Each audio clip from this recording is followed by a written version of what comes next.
జరిగింది. మన ఇక్కడ సిపిఐ కాంగ్రెస్ నాయకులు, విపక్ష నాయకులు, మొత్తంలో ప్రజలందరూ తరఫున మన గంట పట్టణానికి సుజాత గారికి కార్పొరేషన్గా ఏర్పాటు చేసినటువంటి దాంట్లో ప్రధానమైనటువంటి పట్టుబడులని విధమాకుండా ఈ సంస్థ కాలం నుంచి దీనికోసం ఆలోచన సాధించినటువంటి మన శాసనసభ్యులు అందరి తరఫున వారిని ఈ పాత్రికేయ సమావేశాన్ని ప్రారంభించి అన్న కోరిగా రండి. ఇతర రాష్ట్రాలు కార్యక్రమం అలాగే ఇంత మెగా పత్రికా సమావేశం జరుగుతూ ఉంది. దీనికి హాజరైన ప్రియమైన పాత్రికేయ మిత్రులందరూ ఇంకా ఎవరెవరు ఉన్న వారందరూ కూడా హృదయపూర్వకంగా నమస్కారం. ఈరోజు ప్రధాన అంశం మన కలిపి అంటే పాలనంచ కొత్తగూడెం జంట నగరాలు కొద్ది రోజుల్లో 3వ నగరం కూడా అయిపోయింది. సుజాత సిటీ అంటారే హైదరాబాద్ సిటీ ఈ మూడింటిని కలిపి మనం కార్పొరేషన్ ఏర్పాటు చేసుకుంటూ చాలా సంతోషంగా ఉంది. ఈ సందర్భంగా మన నియోజకవర్గ ప్రజలందరికీ, మన కొత్తగూడెం జిల్లా ప్రజలందరికీ నేను శుభాకాంక్షలు తెలియజేస్తా ఉన్నాను.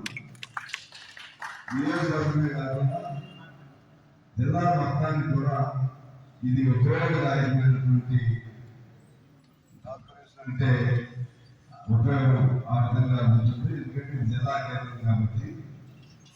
అలాగే మనకి ఇంత సహకారం అందించినటువంటి ముఖ్యమంత్రి శ్రీ రేవంత్ రెడ్డి గారికి, దీనికి కృషి చేసినటువంటి పెద్దలు తుమ్మల నాగేశ్వర గారికి, పూర్తి సహాయ సహకారాలు అందించినటువంటి పెద్దలు బట్టి విక్రమార్ గారు, అలాగే పొంగిరెడ్డి శ్రీనివాసరెడ్డి గారు, అలాగే కోమటిరెడ్డి వెంకటరెడ్డి గారు, వీళ్ళంతా మన జిల్లా మంత్రులు, మన ఇన్ఛార్జ్ మంత్రి, వాళ్ళందరూ కూడా వాళ్ళ సహకారం వెళ్తే మనకి ఈ కార్పొరేషన్ వచ్చేది కాదు.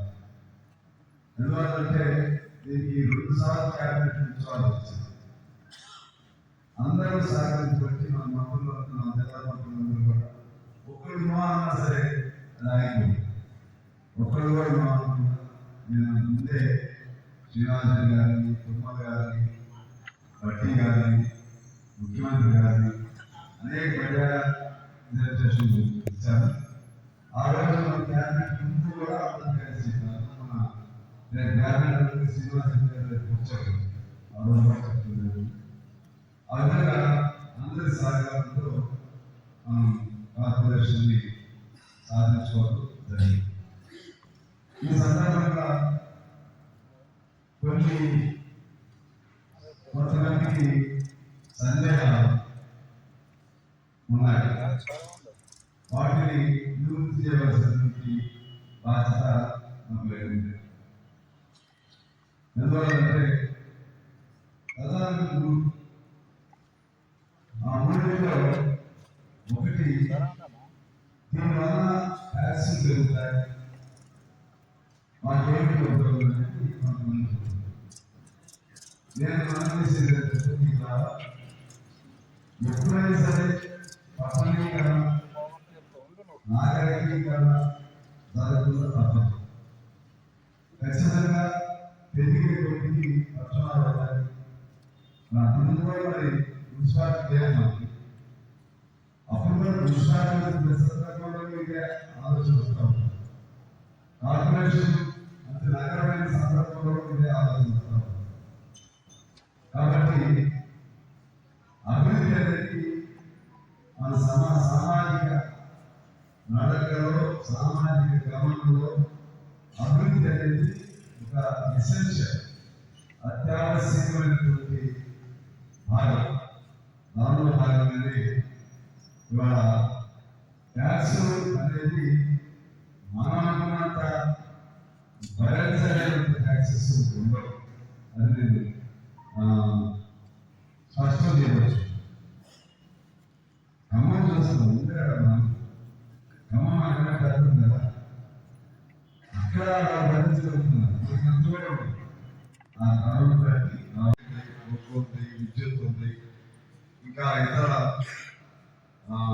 ఖనిజ సంపద ఉంది.